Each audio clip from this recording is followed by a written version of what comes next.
Hey guys, welcome into the Real Bear With Us podcast. I'm Jack Savio. He's Frank Naris. Frankie, got a Bears dub Yeah, to you're talk damn about right we today. did. Bears beat the Rams. It was the score of 24-18. Best start, 2-2, 500. Best start to the Matt Eberflus era that we've had. So things have got to be up. Wow, yeah, you're right. Year one was 1-3, and last year Yep. was 0-4. I forgot the Bears started 0-4 last year. It's been a rough ride for our guy Matt Eberflus in this Chicago Bears team, but you know what? New quarterback, Caleb Williams, 17 of 23, 157 yards, 1 touchdown, 0 turnovers. Frankie, you asked me last week, and this is where I want to start. I want to start with Caleb Williams, obviously. Where else would we ever start this podcast? You asked me last week which I'd be okay with. Would I be okay with a nice, normal stat line and a Bears win? Or would I, love to see Caleb Williams go crazy, through 400 yards, 3 touchdowns, but they still lose? I went the opposite route, but I got to say, it's good to be wrong. I was very happy with this performance from Caleb Williams.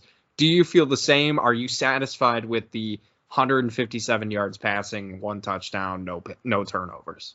Oh yeah, 100%. I mean, because again, there's going to be the box score watchers that are only looking at stats that say, oh, he only threw for 157, which honestly are a lot of the same people who were like, oh, 363, but he threw it 52 times. Like, again, I said this last week, a little bit different of a context, obviously, but I'm done like psychoanalyzing. I'm watching games. I feel like the Bears are on their 3rd straight quarterback that they've drafted, and you sort of know which. I just feel like we're in a good space to know what we need to see, especially early on. We've gotten the red flags because the point that you've made, and I don't want to veer us off too far, but I promise this is a point that you've made before, and I think it was like at the end of Mitch Trubisky, you were like, honestly, like us included, but Bears fans don't really know how to treat a young quarterback. That's just never been the Bears' thing. Like before Mitch, the one that we drafted was Rex Grossman in the first. Like it just didn't happen very often. So 3 straight of them, I know what I'm seeing, and I'm seeing so much progress. So and you're also seeing these other stats that are coming out as well. And I'm like, that's nice that those look pretty too. But I know what my eyes are telling me, man. And like, so stats be damned. 0 turnovers. He took care of the football. I mean, 0 turnover worthy plays. It's not like he was forcing stuff and got lucky. He was making plays on time and when they needed to happen. But really, last point, Jack, for me with that is why I'm satisfied is because they finally got the run game going. This wasn't 157 yards and everything was just stifled. They were running the damn ball and running it well, and that's why he didn't have to pass as much, and that's why the passing yardage just wasn't there. So I'm going to take that for a young quarterback 10 times out of 10. Are you in the same mindset as me? I mean, that was half the amount of throws that he had last week, literally cut in half. Yep. And the reason for that is that the run game was so much more effective. Obviously, DeAndre Swift was just incredible. Roschon Johnson getting involved, scoring a touchdown. Power run game on the one, using Doug Kramer as a fullback. It's a beautiful thing when Shane Waldron is just doing things that make sense.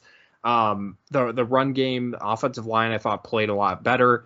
Tevin Jenkins obviously left the game hurt. Not ideal to have Nate Davis back in there, but actually kind of graded out as their best blocker. Visually, he looked like their best player when he got in on the line. He looked fresh.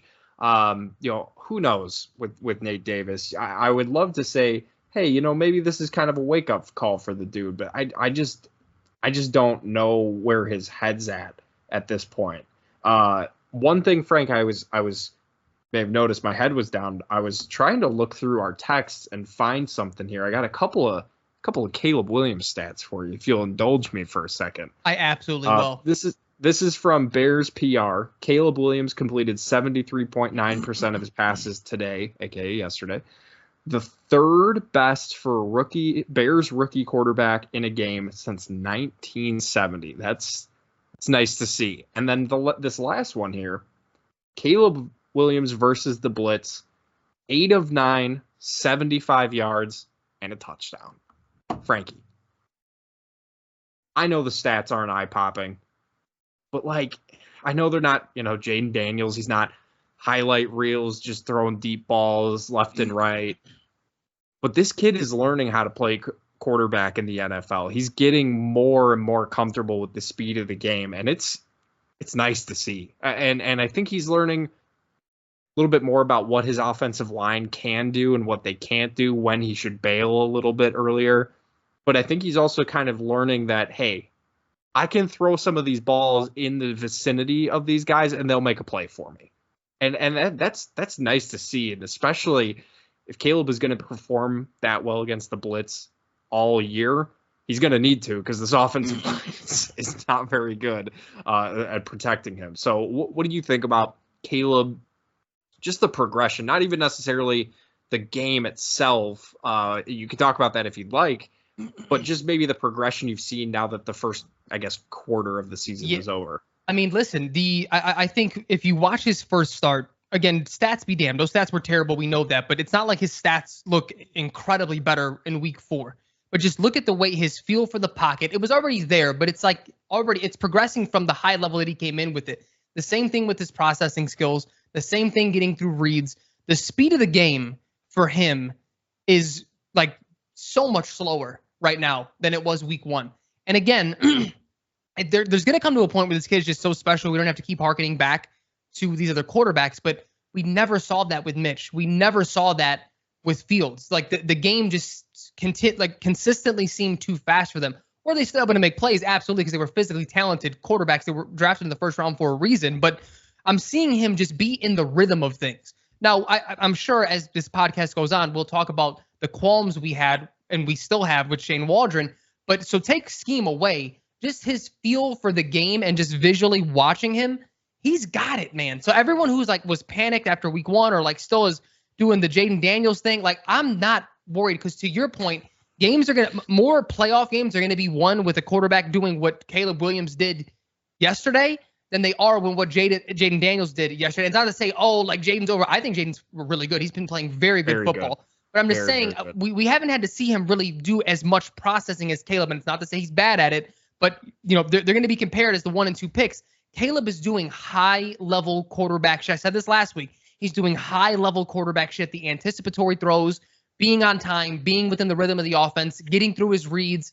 His time to throw is still somewhere in the top 10. I forget where it landed, but it was 7th after last week. I think it got even better with this week. There was a lot of check downs and things, but it's his progress has been phenomenal. And something that, again, like what makes me encouraged, we didn't see this out from multiple years from other quarterbacks that were in Chicago. The fact that we're seeing it after a quarter of a season, the kid's got the goods, man. Yeah, and obviously I think the biggest thing you and I and most Bears fans will be looking for is that consistency when it comes to those deep balls, because those shots are there. I think Shane Waldron, he caught some flack from you and I and Naz as well through our group text during the game early on, especially that. What was it? I have my notes pulled up here. So first drive, you get the first down after the nice run by Swift. You throw a nice out to Keenan Allen. 3rd and 4, screen pass to Cole Kmet for 2 yards. And it's a lateral tight end screen. It looked like they almost checked into that tight end screen. Frank, DeAndre Swift was one of the blockers on that. And wasn't DeAndre Carter the receiver blocker, or was that Odunze? It was Rome and Swift. It was Rome and Swift. Jesus. And it's just like, so it's like that sort of stuff. And you heard DJ Moore talking about it, where he was like, oh yeah, Waldron, he really listened to us on that, in our meetings and what we were really looking for. And, I was proud of him for adapting. I'm like, did you guys watch that first drive? Like if that's what he came up with, that's awful. Yeah. And that's the scripted portion of the play calls. That's what's. We've talked about that, and we've talked about second downs being a huge issue for this team, and it's still kind of popping up. But man, Caleb, I want to see the consistency. I want to see those deep balls as well. But you think of that touchdown throw that he had to DJ Moore, where DJ wasn't even the first read. He was 1-2. Caleb's looking right, sees that he's mismatched with a linebacker, layers it over the top of the end zone for a touchdown. That was a beautiful thing. And probably the best throw of the day, in my opinion, 2nd and 10, the Bears 42, 4th quarter, the layered dime to Cole Kmet over the middle of the field, where he just lofts it right over that linebacker who's jumping. He's got the arm stretched out. I mean, that's that's elite quarterback stuff right there. And if he can put it together with those deep balls, the getting on the same page as DJ Moore, DJ talked about that on that go route where he just stopped for some reason and Caleb just fucking rifled it as hard as he could for some reason. Once they kind of get that figured out, Frank, I feel like one of those big games is coming up, man. I feel like they're getting close. They're getting close. I agree, and I think to the two throws that you just mentioned, I'm glad you did because I was going to mention them here shortly. Those are the throws that's just a grown man NFL. I mean, you're seeing it like with when the old quarterbacks like Dalton can still make those throws and Joe Flacco came in with the Colts and was making those throws. Like, this is like, dude, you're just a quarterback, man. Again, I'm not bringing up like the elites for a reason because that's just they're in the league that long and they were once among the elite. They're very close to it because they made those throws. And it's funny because a big part of the conversation in a lot of group chats, but obviously just nationally right now with young quarterbacks is the complaint about the too high safety and the cover two and like, oh, they can't beat it. Those throws. Jack, how many times did we see that growing up where just out of Urlacher's reach, right in between him and the safety? And here comes another seam route for some tight end or some slot receiver. Like, those are the throws that beat really good coverage. And it's what you talked about with the eye manipulation and getting to his second or third, whatever DJ was on that play. Like, again, I have no worries about the kid. Like, if we're going to sit here and stat watch and everything and everyone wants to do that, have fun. Have absolute fun because no one was stat watching Pat Mahomes last year. And he still had a very good year, but I'm just saying, like, it wasn't the 5,050 touchdowns. Like, eventually the league starts to adjust to you and to what offenses are doing, and you have to be able to make those throws. Because the one thing that you didn't touch on with that throw to DJ, he was in a fucking casket there. I mean, the amount of space he had to make that throw, to be comfortable in that pocket, to get your throwing motion off. Again, I hate to keep harkening back, because I still root for guys even when they leave Chicago when I like them. And Mitch and Justin are two dudes who I still want nothing but the best for. They weren't doing that. They were bailing from that pocket or just straight up collapsing. They were letting the pocket collapse on them. Like, he's making those types of throws already that we just did not see. And he's doing it from the pocket too. Like, we talk about how the pocket is collapsing. And one of the things that you could very clearly tell the Rams were trying to do was to keep Caleb in the pocket, keep him from extending plays, from being able to twist and spill out and things like that. And to Caleb's credit, man, he stood in there. He took some shots. You think about that screen play at the end of the game. It was second and 2, 54 seconds left in the half. The screen pass to DeAndre Swift. Braxton Jones got absolutely obliterated on that play. Like, he just got absolutely owned by Jared Verse. And Caleb, now I was listening to Tim Jenkins kind of break it down a little bit, and he was kind of mad at Caleb because Caleb basically, he just stood there and took the hit for no reason, whereas in most screenplays, and mostly I know this from NCAA 25, your quarterback kind of backs up a little bit and just tosses it over. But Caleb just kind of stands there and takes these free shots for some reason. But, I kind of love the toughness. I don't know about you, Frank, but it's taking some adjusting for me to watch a Bears quarterback play and just not move as much. Like, and not that he can't, because we saw it on the zone read where he took it and ran for 7 yards, got the first down. But, like, it's not Mitch. It's not Justin. They're not going to bail every single time they think they need to. Caleb is really going through those progressions. And to your point, I think that's going to translate much more effectively into being that consistent winner that the Bears want to be. Because those teams that are sticking around and being as competitive as they are for an extended period of time are the ones who can win from the pocket. Yep. And I think Caleb has made it clear he wants to be that. He doesn't want to bail. So I've been very happy with Caleb's progression so far. I think it's been great to see. Jackie, if I can talk about some of the worries, and I guess it meshes into the next topic I know we want to talk about, was with just O-line. And I don't have like some long soliloquy. I think the longest topics that we'll have every week is going to be Caleb, because he's the most important piece to this team moving forward. But yeah, while it was nice to see DeAndre Swift and the run game get going, I'm still not totally convinced it was fixed. There were still things that looked out of sorts to me. Again, it did get better. We touched on this early when Tev went down. Hopefully he's okay. And when Nate Davis came in, and that made me sort of think like, is Tev I'm not blaming the whole operation on him, but it's hard to not see them look significantly better when he comes down. They move Pryor over to left guard, and then Nate Davis comes in at right. So I hate to think that that's a coincidence of some sort, but they still just didn't on some of these plays, like even like quick hitters, quick routes. It's like they're getting beat consistently, and it's the two things that I'm still seeing on tape. I got to watch a little bit more tape than I did last week. Is they still they're lost on stunts. But two, it feels like none of them squat. Like they just get straight up bull rushed, half of these guys, and it's and I'm like, God damn, dude, like what is it gonna take to get these guys to give? I mean, again, Caleb is in. I think, not counting Monday night, but I think he's 6th in the league at time to throw. This is not on him that he's still getting touched way too much.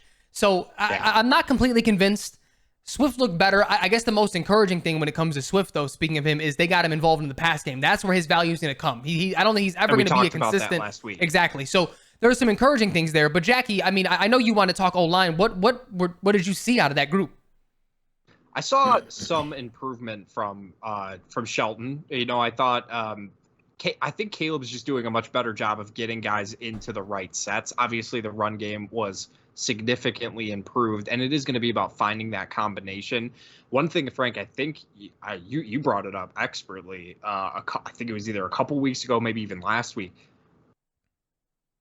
There's a very real possibility that Justin Fields, he kind of masked a lot of these issues because we saw these pockets break down very quickly, but we saw Justin able to escape and make some just terrific plays where you're not like, oh man, like what's going on here, because he's not trying to win from the pocket as much. Whereas like Caleb, it's like it's becoming very clear that the offensive line just is not as good as I think Ryan Poles or Matt Eberflus or Chris Morgan's maybe thought they were. And I think there's going to be some I should say I think, and I also hope that there will be real evaluation of this offensive line built around Caleb Williams, because this cannot continue. This has, I know it probably can't get fixed a ton this year, but Ryan Bates not back. Hopefully we can get him back healthy. Obviously we hope Tevin Jenkins is okay. Maybe at this point, I think you move Tev to left tackle and move Matt Pryor back inside to the left guard, because I just don't know how you watch that game and say, yeah, I feel good about Braxton Jones at left tackle with our franchise quarterback. I don't see it.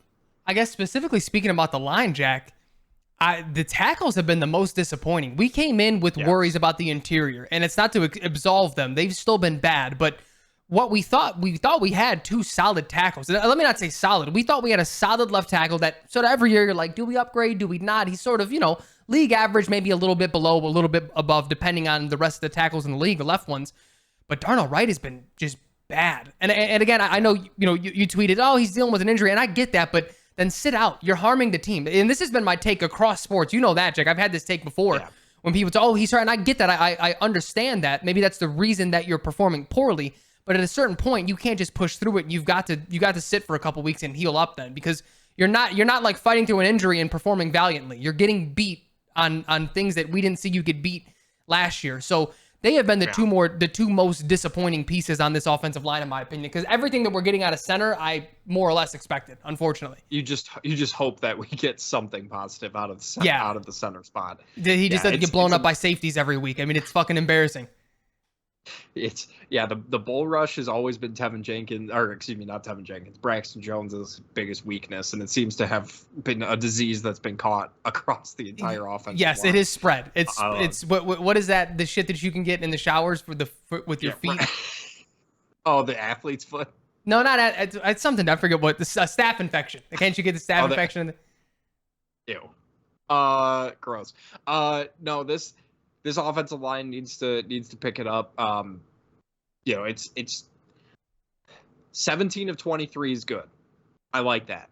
157 yards, 1 touchdown. That's great. But I just feel like with these weapons that they have, this offense should be producing more. And I think I'm telling you right now, I'm going to call it. I'm going to call it right now. Fuck it. I'll say it right on this podcast, the real Bear With Us podcast, not the fake one, the one that apparently everybody fucking loves because they stole our fucking great name, whatever. This offense will click against the Panthers. I think we're going to see Caleb Williams' best game of his career coming up against the Panthers. You know what, though? Again, though, Jay, and you could be right, but to date, forget the yardage. This may have been his best game to date. Like, so most statistically, efficient. Let's say most efficient. I'll give you. Absolutely. But again, we're talking about just playing quarterback, the decision making, the quick throws, the checks, the everything that he's continuously getting better at. He missed a couple, but again, everyone misses a couple. I'm not worried about that. So like we could have another game where if they prove me wrong and say, hey, you know what, fuck you, Frank, we actually got the run game figured out. We may have another game like this against the Panthers where we get the run game going. Swift goes for 90 plus, Roschon goes for 40 plus, and we just control the clock. And then, you know, maybe a couple tutties from Caleb. Like at this point, if that's because I should have. This is what I wanted to start with. This is the baseline of the offense. This is what I thought we were getting. This is what I thought week one was going to look like. I thought it was going to be clock control. Caleb gets the easy throws, shows you a few flashes that show you why he's the guy, and that's it. And until he gets to a point where we have to like win games because of him, not with him. So if we get more performances like these, I'm okay with that. But again, I guess my grander worry here when it comes to this team is they still haven't shown us that when that defense gets punched in the face, it's going to happen. Someone's going to score 25, 30 something. We need this offense to be able to match that. And I don't know how confident I am. And it has nothing to do with Caleb. It's the total offensive package here that I don't know how comfortable I am with it. That's another thing that I need them to. So speaking of the Panthers, I sort of put my own foot in my mouth here, but I want them to come with the pass heavy package. I want them to come pass heavy because this is the game that you can get away with that. I think this is the game where you're going to see Shane Waldron maybe trying some things because I think he's going to know that they're going to have some opportunities. Now, obviously, Andy Dalton has made that offense click a little bit better than Bryce Young. Right. It hasn't looked nearly as bad. You know, they got Deontay Johnson, who looks like he's, you know, going to be in for a big payday this offseason. So it's not like the Panthers are just going to get dog walked. I don't necessarily think that's the case. Now, it could very well happen. This defense is just fucking Gervon Dexter. Just so nice to see a guy that we hear about all camp just show up and show out. That's been really satisfying. Montez Sweat. I mean, that's just Billings, one of the most underrated. Yeah, one of the most underrated players in the league. Jaquan Brisker had a game, superstar day. That's just nice to see. But that being said, I want to see play action, right? I want to see run action. I want to see some normal rhythm to this offense. I want to see things over the middle of the field. We're not seeing it. We're not seeing the slants that we heard so much about in the offseason. If you watch a lot of this game too, Frank, besides that those two seam throws that actually worked, believe it or not, everything I feel like they're asking Caleb to do is like on the boundaries, and he's trying to fit it in on the sidelines, and they're just not giving him a ton of room to really work with. Whereas like you have the whole middle of the field.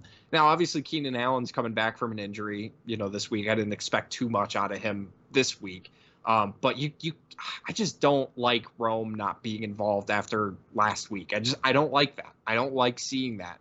And I think this is going to be a real opportunity. The Panthers are without their best defensive player, Derek Brown. They're going to be without Shaq Thompson as well. Like, this is an opportunity to establish an identity, get your guys involved, and really just make this thing explode.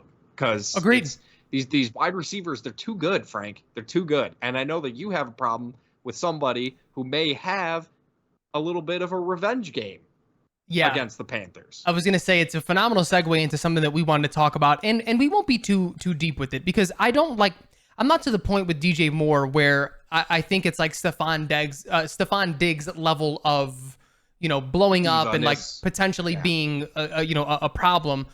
But I find it strange and certainly something to keep an eye on because, I mean, we saw Justin miss a ton of throws to this guy. Easy out routes, easy slants, and and he never showed any, and that's part of the reason why we fell in love with the guy. We're like, man, this dude, like, you know, it's not to say like we were saying, oh, Justin sucked and this guy just ate it all. No, he had a really good year with Justin. He had 1,400 yards with Justin, but there were times where, I mean, he would have had 1,700 with, you know, with potentially a better thrower of the football. But, you know, he sort of took the lumps as it came with working with an OC that none of us liked, probably him included, and a quarterback that was an inconsistent passer. And you're like, you know, that's why you pay the guy. He's a leader of the locker room. You love it. And then, but it started just week one where you're seeing him just pout and do weird shit. And then yesterday, he's on the sidelines by himself, unless that was misinformation, but it seemed to be sourced by quite a few people who were at the game. He's sitting by himself for most of the game. He's like being the last person on the field for offense. It's like, DJ, brother, we just paid you, man. You're working with a rookie quarterback. Like, what? I don't know. It's his whole attitude has been, I don't want to say it's put me, I don't know what the right word is, because I'm not like pissed off. I'm like, fuck you, dude, but sour. I'm just like, yeah, it's exactly. It's a little bit sour grapes at this point, because it's like, what are we doing, bro? It's week 4 with a rookie quarterback, with other brand new weapons, with a brand new interior offensive line, because with the shifting and, you know, the things they've done. Like, I don't know. Like, maybe, again, I know he probably expected for this offense to get off the bus week 1 and like be way better than what it was. But once you realize that it's not, let's hammer this thing home. Like, just relax a little bit. I think this is going to be, like I said, I think this is going to be that breakout game, because it would be beyond poetic for the Bears to just explode versus a Panthers team that Ryan Poles has just pantsed at this point where everything sits. I don't really know what to make of because like after the game they get the win and DJ's kind of like, no, everything's good. Like I took blame for, you know, stopping on that go route, not being on the same page. And it's just like, are you saying that because you guys won? Or are you saying that because like you're genuinely like, okay, like I get, like it just, I don't know, something feels off. And it's felt like that all year, like you said, since week 1. And it's just like, but I don't understand it, because Caleb is not making the mistakes that fucking Will Levis is out there making, or Anthony Richardson, where it's like he can't complete a pass to save his life. And he's getting him involved. I truly don't understand it, and I don't understand why he's letting us see it, because that's the thing. Like, this should not be a topic of conversation. And normally I would brush it off as, you know, I think we're probably just reading into things too much, but like DJ knows the cameras are on him. He talked about it last week about how he can't, you know, he can't be saying stuff to Tyson Bagent. He can't be, you know, he knows the cameras are on him. And then this week he does something even worse, where it's just like, it looked like that Packers game all over again in week 1. And we were winning, though. That's the weird part, is we were winning this game. Yeah. And it's just so weird. I don't know if it's maybe like a Caleb thing or if it's a play calling thing. I don't know. Yeah. Maybe it's just overall frustration that this offense just hasn't been as good as they hoped it would be. But right. DJ's been around the block, man. Like, he knows it's going to take some time with a rookie QB, right? Yeah, I mean, I would certainly hope. I think the one thing that we know for sure is, I guess this is why it's bothersome to any degree, is that it just feels out of character for him. Mm-hmm. So it's like, it's something that you brought up when we were texting, is like, we know how hard he went to bat for Justin at the end of last year with the exit interviews and everything. And that's, he's sticking up for his guy. I get it. But then it makes you think, like, is he not over that? Does he feel like, and maybe it's not because he doesn't think that Caleb is better, but maybe his opinion wasn't valid. Who knows what it could be? But like that, it's just, that's what it is. It's uncharacteristic for him, and that's what makes it unsettling, because then bigger questions happen. Not only what you just touched on, now people are going to ask Caleb this at post. You're creating a distraction. They're going to ask teammates this and want to know what's going on. But then it also makes you think, you know, not that we're super sold on this coaching staff anyway, but it's like, do you guys have your players bought in still? Like, this is one of the leaders of the team. This is guy, like, I know he's in the mentor for his 2nd year, but he's one of the best players that this franchise has had in the last 10 years. Like, and if he's acting like this, what is really going on in that locker room? Because, you know, we're 2-2 and this is happening. I don't know. There seems to be a disconnect with it all. And I hope, you made the best point. I just hope that even if he is still frustrated, if it's another game where maybe he's not as involved as he'd like to be, or it's a 17 screen pass drawn up for him, Just don't show it to that degree. Yeah, and I think that's like you said, unsettling is a good word for it, because it's just like Eberflus's whole thing is like being the locker room guy, the culture guy. But then we hear Mercedes Lewis coming out and being like, no, Waldron met with us and we basically said coach us harder. And it's like, okay, like, what does that mean? Are guys just kind of getting away with stuff? Like, what exactly does that look like? And again, it just brings up those questions like, Frank, like, they're 2-2, right? But you can't really convince me that if Cooper Kupp and Puka Nacua were playing this game for the Rams, that this thing doesn't maybe look a little bit different. Now, you play who you play, right? They won. They got the dub. They're what, like set? They won like 7 in a row at home or something. I think it's like 7. That. Yeah, it's like 7 or 8. Yeah, which doesn't crazy. even feel That's real. Crazy. No, that feels impossible for all the shit that's been going on. But this DJ Moore stuff, it's just like, this thing needs to start clicking, because I just don't get it. Like, he got paid, so it can't be the contract issue.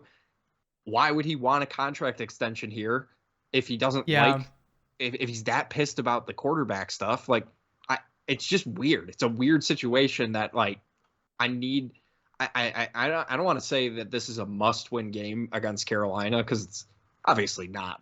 They're not going to miss the playoffs if they don't beat the Panthers. But I think this is an opportunity to really establish your offense, whether that's through the run, whether that's through the pass. It's a great golden opportunity for everybody to get on the same page, but we need to see it. Because we can't, I can't keep doing this with Shane Waldron, where it's like, because Frank, something we didn't really even touch on was all these fucking penalties, all the pre-snap penalties, false start, illegal formation, hold, like all of this stuff, and it's just like, we haven't seen that stuff with Matt Eberflus. I know.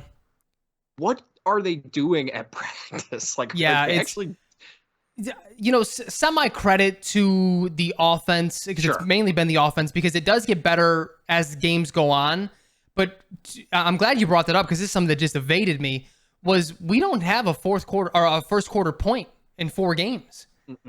And that's why, like, the script still wasn't all that great, but they're still driving. And then here's a hold, here's a false start, and I don't want to go on too much of a tangent, Jack, but I was telling my dad this yesterday. I have no fucking clue what refs are calling when they call that illegal formation, lineman lined up in the back. Rule. The new rule. Rule. I'm usually really good at understanding what rules are, but even when they try to show me the replay, I may be stupid, and that's okay. But I know other people feel this way too. What am I supposed to be looking at? I felt the same way week 1 with the what was it, the Ravens and Chiefs. I think they called it on the Chiefs like 4 times. Yeah. I'm like, it looks the exact same from when you're not calling it. So anyway, these were penalties that are happening early, and they do eventually get their shit together. But again, that's part of the reason. That was what I was going to say earlier, and I lost my train of thought. That's part of the reason that scares me, because this defense is going to give up a big game. It happens in the NFL. Are we just going to shoot ourselves in the goddamn foot anytime this team needs to score actual points to win games, to have to score a 30, maybe even 40 against a team that's humming on you? Like, it's bad, dude. That's not acceptable. And we haven't seen this with Matt Eberflus's teams. I know. Like, that was one of the biggest things, especially on offense, is they didn't commit dumb penalties, and we're just seeing it left and right with this offense. And it's just like, then you get the play calling to start the games. It's like you said, it felt like when Matt Nagy was here, the thing is like, all right, the game didn't actually start until after the first drive, because that's when you knew, like, they could score a touchdown and it would be great. And you'd be like, all right, here we go. And then shit would just hit the fucking rails, and you'd be like, what is going on? Because once they got to that scripting stuff, off the scripts plays, they couldn't adjust. And, one thing I think I heard Kurt Warner talking about this, specifically about the Bears offense, and it's something to consider. You can't really keep asking Caleb Williams and this offense to run 12-plus play drives. It's just going to be a recipe for disaster. So seeing DeAndre Swift have those explosive plays, especially that run, the touchdown run, basically sealed the game. That, like, they need that. They need more of that. They need those explosive plays. And so, like, when you see when you talk about the stats or box scores, and you're just looking at like Caleb Williams' numbers, and you're like, what is everyone so excited about? And then you see that one play where Rome had the double move and he clearly got held, but they didn't call the defensive holding. And Caleb kind of lays it in the end zone. Like if he hits that, those numbers obviously are going to look a little bit better, and those explosive plays are going to be there. I'm telling you right now, it's coming. They're so close, and if they can just get to it and stop taking the ball at first, if you have the opportunity, stop. Just stop. It that ruins would be my day. Yeah, that would be nice. The thing I guess what leaves me like not encouraged, because I get what you're saying, and it does feel like they're close, but it feels like they're close because it's Caleb who's missing by a tick. It's Caleb and the receivers, let me say, where they're not on that same page, and that will get better. These big plays where they're just off, where DJ stops running or someone runs the wrong route or whatever, that's going to click, and it's going to look fucking phenomenal. But I'm just not seeing enough. Get my guys in open space and let them make a play. Like, I'm thinking of like more plays like what we saw with DeAndre Swift in the passing. I'm thinking about like, has DJ caught a crosser yet in 4 games? Has he even ran a cross? I haven't watched as much all 22 as I have in the past, but we were talking about guys who are so good with the ball in the hand. Odunze seems to have some yak ability. I don't think Keenan is all that great. I want the quick routes and the option routes to be with him. Komet, average at best, but like we got some guys that you just get the ball in their hands and let them make a play that's not a screen pass. Running back screens I don't mind, but I'm talking about receiver screens. You know what I mean? Like that's what makes me not as confident in this just coaching staff. I'm confident that these players are going to connect because they're just too good. Caleb's too good. The receivers are too good. It's going to happen, but the bones of it, I still have questions about, and that makes me uneasy. And that's a point that should not get left behind. You nor I or any Bears fan should feel like everything's fixed. Yeah, and I haven't seen anybody say that they're like, all right, all of my problems with Shane Waldron out the door. Here we go. But we're seeing the improvements that you and I have talked about. We're gonna see those improvements now. Can they put everything together? And again, this upcoming game against the Panthers is just it's a great opportunity to put those things together, and I do think we are going to see it. I do. I hope you're right, Jackie. I know the one thing we wanted to touch on before we get out of here, because this dude, legitimately, Hall of Famer. I think he's well on his way. The generational the generational draft pick that the Bears got, the real one. He was the MVP of the game, dude. Torrey Taylor, I mean, my God. Kicking in general and punting is in a space that we've never seen before in our lives, because these dudes are just, their legs are insane. But for him to flip some of these fields like that and put our defense in such a good position is otherworldly shit. Like that alleviates so much on an offense, which almost is Eberflus is probably fucking licking his chops being as conservative as he would want to be with it. We got a punter. We don't have to just take care of the ball, and he'll punt it, and our defense will get a turnover inside their 20. Like, anyway. And he's not wrong, and that's the problem. I know. No, I know. But, I mean, dude, Torrey Taylor, again, anyone who went crazy, I'm not going to act like, I scouted Torrey and I knew him. I saw him at the camp. But anyone who went crazy just on paper because of a 4th-round pick was used on a punter, this is why. I mean, this dude is fucking special, man. There was, I take it for what you will. I'm not the biggest, win-loss probability person alive, but how ESPN, how they have that win-loss, like the percentage stuff. I think that last punt that he had improved the Bears' chances of winning by like 8%. That's insane. I would love to know what the highest percentage from a punt has been. Yeah. And I'm not saying it's a 2-score game and it's like 97% and it goes to 99 or like 90 to 90. I'm talking in a real game here. This is a 1-possession game. That one punt moved it 8%. That, and again, I'm right there with you. I don't take much stock into those. They're usually very silly. It's like you're down 14-0 in the middle of the second quarter. You have an 85%. No, you don't. This game, there's a lot of game left. Shut up. But I mean, that's kind of absurd. At a crucial moment of the game, too. Yeah. It's unreal the way he can – move, manipulate the ball, pin it where he wants. It's just I mean, it's the greatest 4th-round pick of all time. You can't find me a better 4th-round pick. I don't think you can. Not through 4 games anyway. Not. Look, man. Ben Johnson will fix everything. It's going to be okay. He's going to get Caleb right. And it's going to be okay. Yeah, we just need. I don't care who's here. I do, but I mean, like, we just need an offensive line.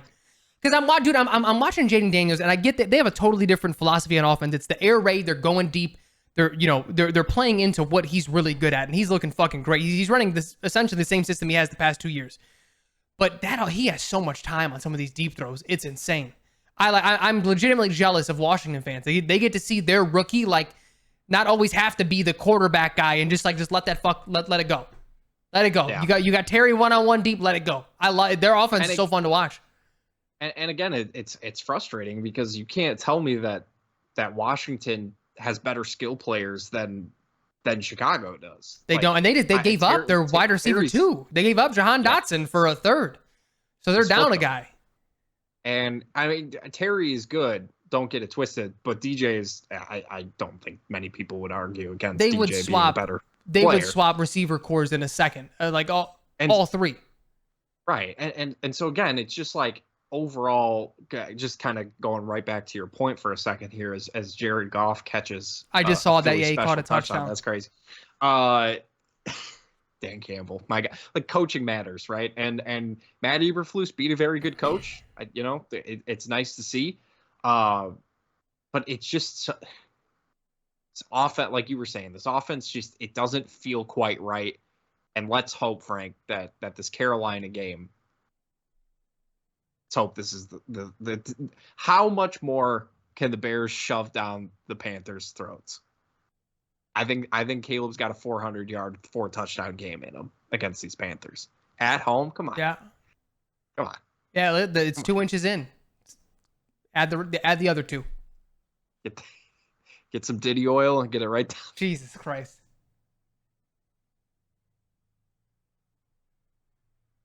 That's why people listen to the Real Bear With Us podcast. You're goddamn right they do. You are goddamn right that they do. And Nas sometimes when he wants to pop in. He's waiting for Caleb to get a 400-yard, 4-touchdown. Yeah. He's trying to let it salivate is what he's doing. Yeah. He's marinating the thing. He's holding in there. He wants it. He wants it. So do we. And so do we. But in the meantime, while we wait for that, we do appreciate you guys listening to this podcast. As always, the Real Bear With Us podcast. Thank you so much. We're on YouTube. We're on Apple. We're on Spotify. All of the good stuff. You can find us there. And we do genuinely appreciate if you think our podcast is your favorite podcast. Absolutely. Later, Jackie. Later, everybody.